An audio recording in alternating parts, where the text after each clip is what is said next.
Good afternoon, this is Media Center Ukraine Odesa. We continue for today, and I'd like to remind you that you can watch us online on the YouTube channel and on the Facebook page, and you can also ask your questions online. Just scan the QR code that you can now see on your screens. And, our current topic is the demining of the Kherson region. Our speakers are Serhiy Uzunov, commander of the Hadzhybey engineer platoon of the National Guard of Ukraine, Renar, commander of the Hadzhybey engineer unit of National Guard of Ukraine, and Dzhuma, combat medic of the Hadzhybey engineer unit of the National Guard of Ukraine. Good afternoon, everyone. Thank you very much for joining us today at the Media Center Ukraine Odesa. And I'd like to give first floor to Serhiy to share the results of demining activities in the Kherson Oblast. We've been demining the Kherson region for around 1 year, since the day the right bank was liberated. A lot of units are involved in demining from different types of forces, like the State Security Service of Ukraine, the National Police of Ukraine, the National Guard of Ukraine, and the State Service of the Special Transportation. The National Guard of Ukraine is involved in demining the critical infrastructure facilities in the Kherson region. We also demine roads,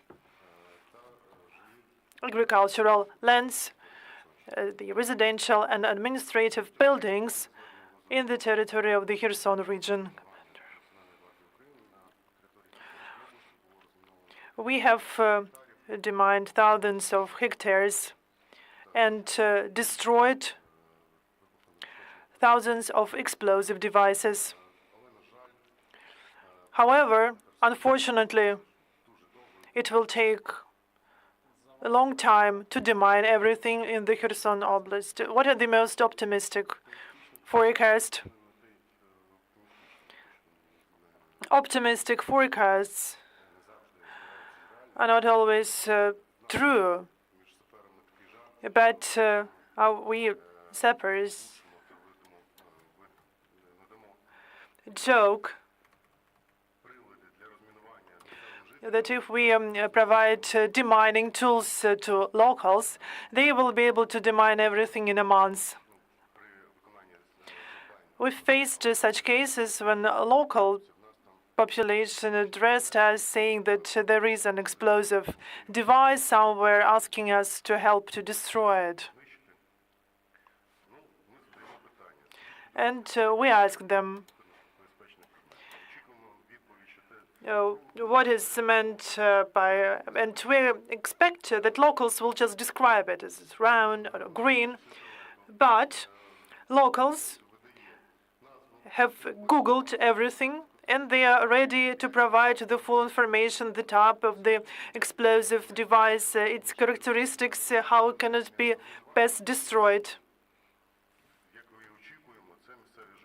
So locals are real professionals now, and they support a lot us in demining, in household issues, and we are very thankful to them for that. What were the most unexpected places where you found mines? Unfortunately, when it comes to the occupied territories or the territories where there used to be hostilities, these are different types of explosive devices, like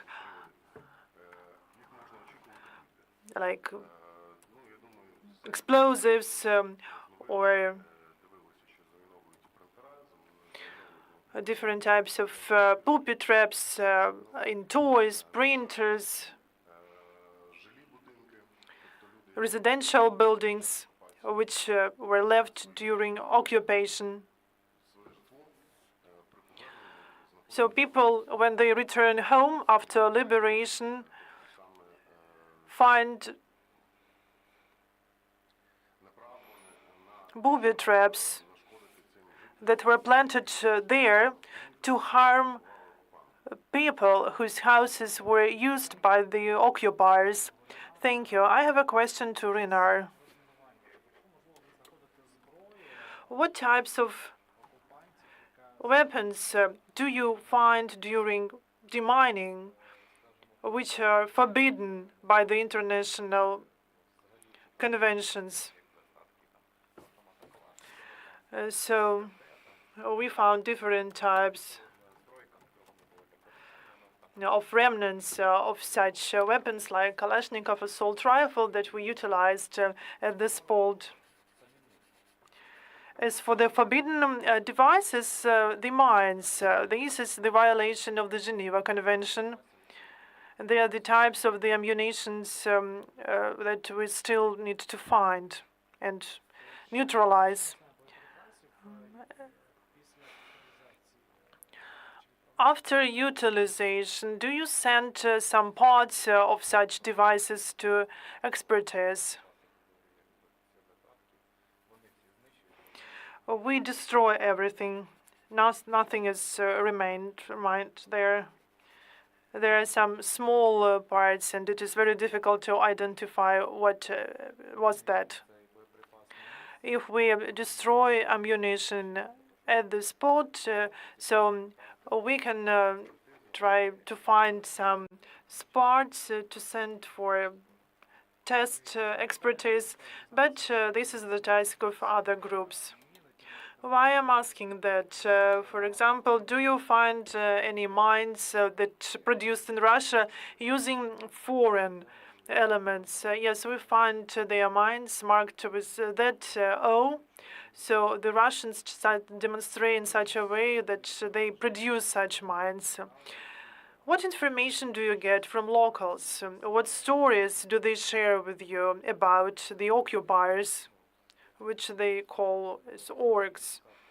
First, they were Russian troops, but when once local told about so-called troops from the Donetsk and Luhansk People's Republic, and the attitude to them is negative from our population because the occupiers forced our people to leave their homes, houses were looted.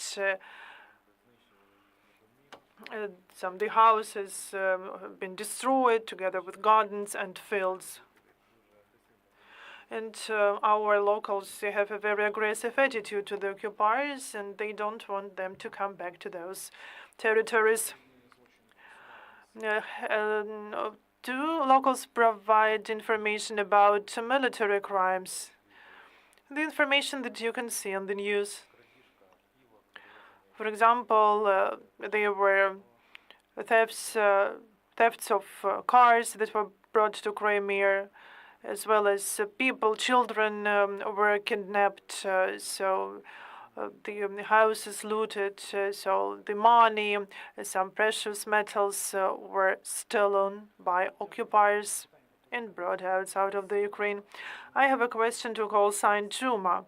As far as I understand, that during demining, the territories which are supposed to be demined are under constant shelling, and of course, this makes this task even more difficult. How do you work in such conditions? First of all, I'd like to say that now Ukraine and Ukrainian military have been gradually transferring to the international standards to provide first aid and healthcare services.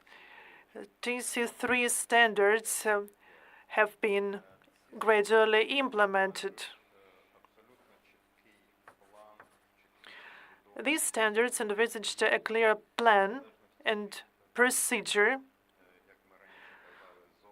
depending on the zone or phase of aid provided. If we are under shelling and someone is injured, then we work in the most dangerous zone.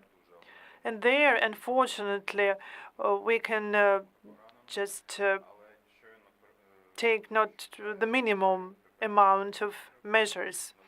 As soon as shelling stops, we can provide aid on a better quality basis.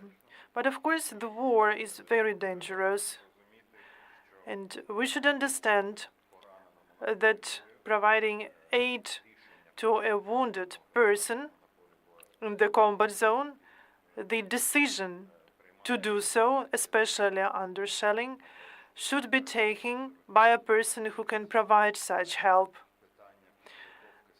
Here, of the paramount importance of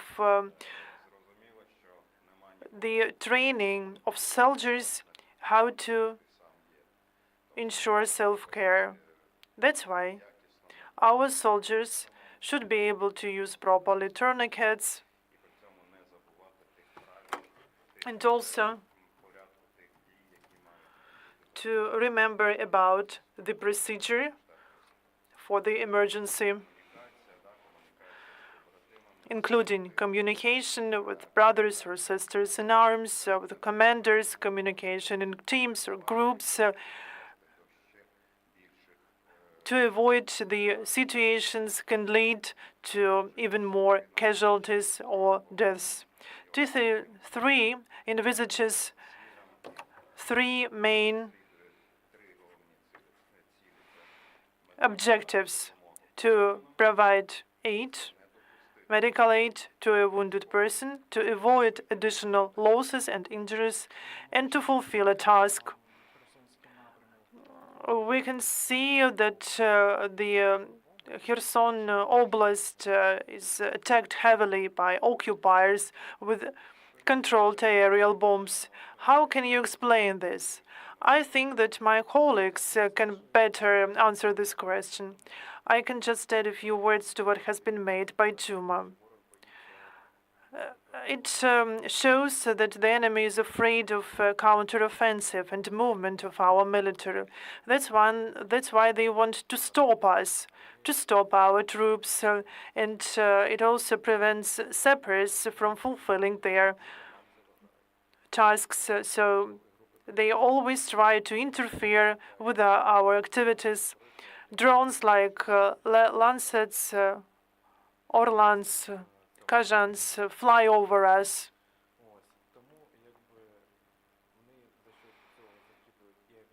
They also use these aerial bombs and other ammunitions to make it more difficult to perform our tasks. I'd also like to add here, and I'd like to remind that the enemy never stopped shelling the occupied territory of the Kherson Oblast. The shelling has been continuous since the day of liberation of Kherson and that bank.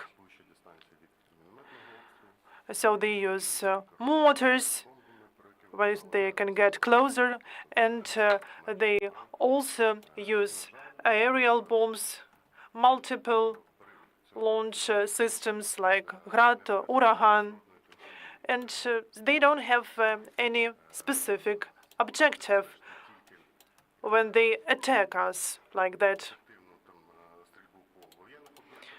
So they target not only the military, but they usually target civilians in the Kherson Oblast. Last weekend marked the anniversary of liberation of the city of Kherson. Did you see any intensification of shelling? It is very difficult to answer the question because the Kherson is shelled every single day, and in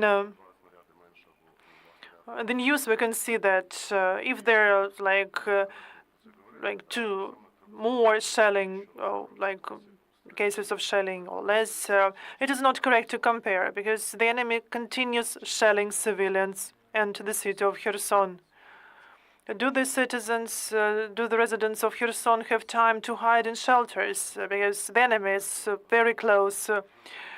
To say the truth, those people who have been under shelling for at least 1 week have a different response to the air raid alert and shelling and the sounds of explosions. We saw that in Mykolaiv last summer. And now we can see the same in the city of Kherson. Locals are very calm about that.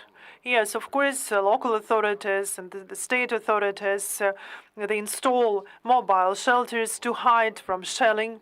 But unfortunately, we've seen numerous times that locals, they ignore the siren and shelling, and they neglect the possibility to hide in the shelter. Today, we have had here a volunteer saying that the soldiers in the Kherson Oblast need life jackets, boats. What else do you need there? The war has been changing, and no one has an experience of in our war in terms of anticipating what we need tomorrow. We know what we need today, but we can't say what we will need in the future. Yes, there is a huge demand now for life jackets and boats for military maneuvers. I can also add that we don't talk enough about the household of our military, because winter is coming, and we can see that the weather conditions have dramatically changed over the last week. We need the mobile showers, we need mobile laundries, and it is even more important now, perhaps, than life jackets, because when it comes to support of the military, it could be in two cases: military operations and household activities. And we are very thankful to the volunteers who try to help us in all these areas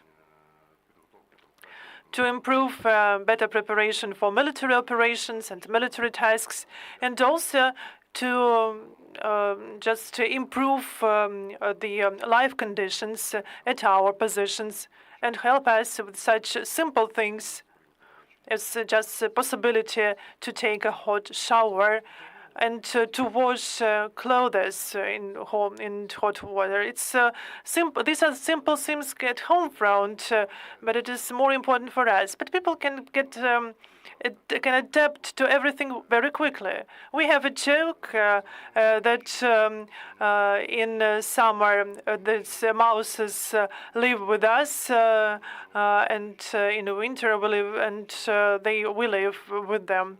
But everything will be good. Everything for victory. As for warm sleeping bags, do you need them? I think that actually good soldiers, they are more aware of what they need. And for example, we started winterization back in summer.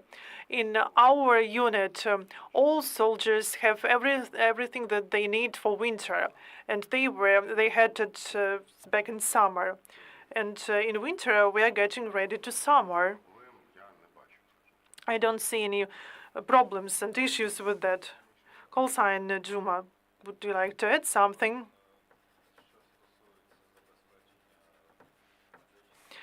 As for medical equipment which is needed for first aid, we have everything that we need in the combat zone.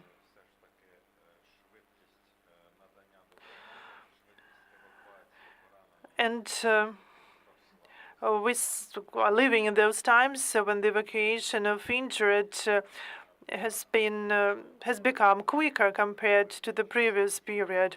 Of course, when it comes to evacuation, peaceful times, and evacuation during hostilities, the conditions are different. For example, if in the city in peaceful times, it takes around 10 minutes for the ambulance to arrive, and it could be 30 minutes in countryside, but you are always sure that the ambulance will be there. According to the standards of the military medicine, we have such terms, concepts, emergency evacuation that can take 2 hours. The quick evacuation 4 hours, and common evacuation is 24 hours. But we still have what we need for to wait for 2-hour evacuation. But there are some other cases when people die. Yes, of course. And during Napoleon, there was a so-called triage. And they say that at the battlefield, and that with which people can survive, even if they don't receive first aid. There are such wounds when people unfortunately cannot survive. Unfortunately, even if they get first aid on time, and there are some also wounds when people can survive only if they get first aid. And if we are able to provide help to these categories of injured or wounded, we can change the amount of people with disabilities and, unfortunately, the amount of lethal cases. What do you see in your practice? Do soldiers try to care about themselves, or are they supported by their fellow soldiers?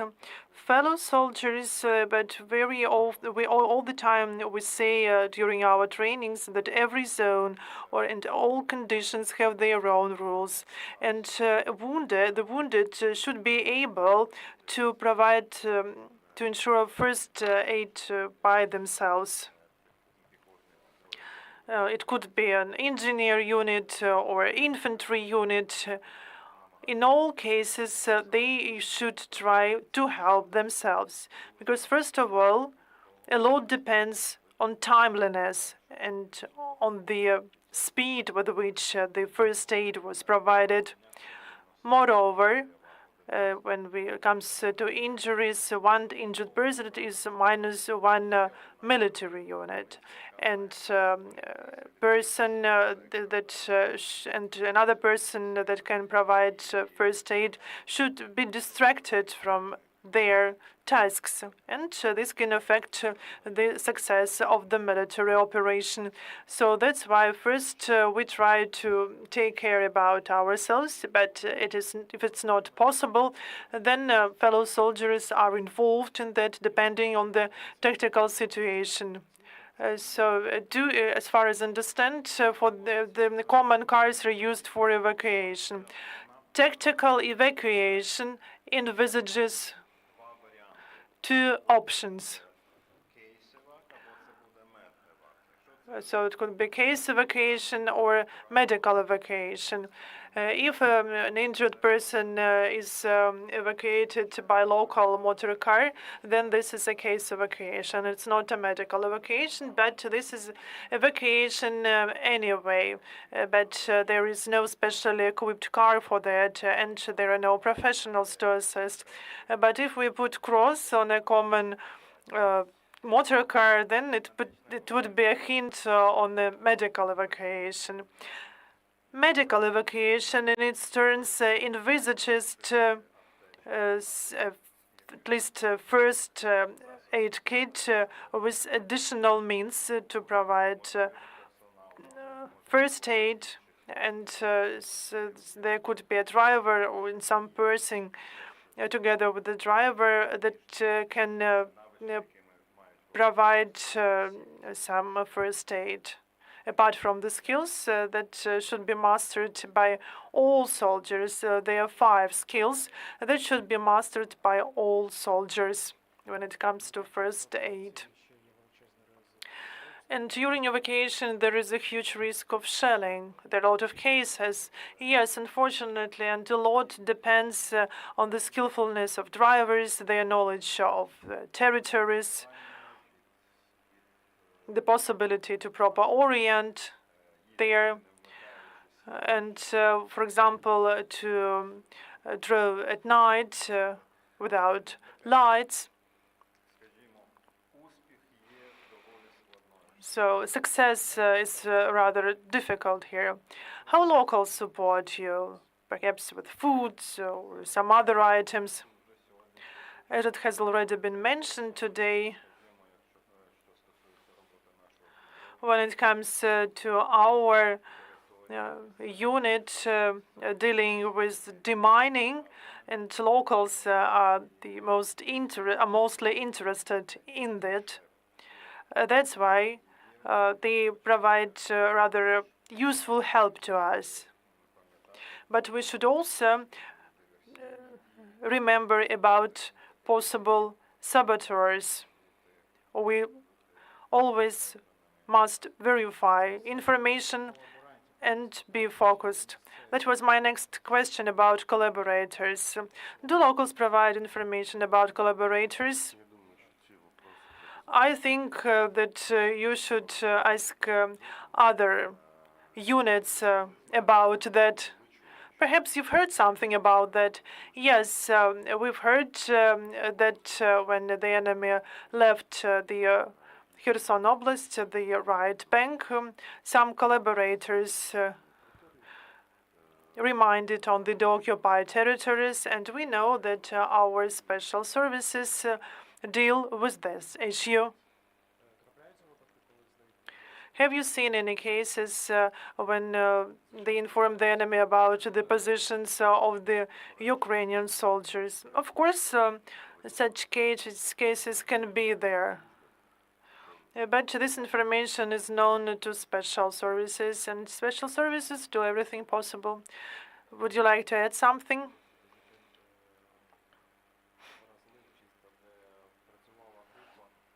As for whistleblowers, that was the day when we tried to flee from Lancet drone. So that was an ordinary case when we went to the area, and we were seen from the sky and started shooting at us. We worked near the road, but we quickly stopped our activities, got on the car, and just fled from that area. But then we were attacked by artillery. So a drone, Orlan said, saw us from above, and then they just attacked us with artillery. So someone informed about our position.